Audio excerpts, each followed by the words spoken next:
How to upload a UGC item to Roblox.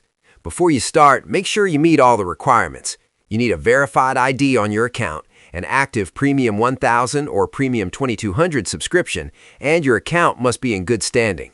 Also, be prepared to pay an upload fee of 750 Robux, plus a publishing advance ranging from 600 to 2500 Robux, depending on the item type.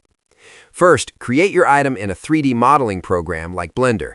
Make sure your model meets Roblox's polygon limits and technical requirements.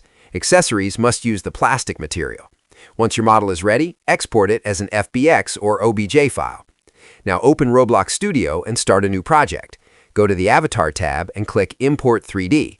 Select your exported file and wait for it to load.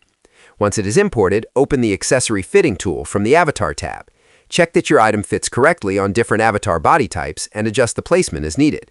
When you're happy with the fit, right-click your model and select Generate Mesh Part Accessory. Now look for the accessory object in the Explorer window. Right-click on it and select Save to Roblox. In the Configuration window, set the content type to Avatar Item. Select the correct asset category, such as hat, hair, or shoulder. Fill in your title and description and click Submit. Pay the 750 Robux upload fee, and your item will enter the moderation queue. Once it is approved, go to your creator dashboard, find the item, and toggle On Sale to set your price and publish it to the marketplace. That is how you do it.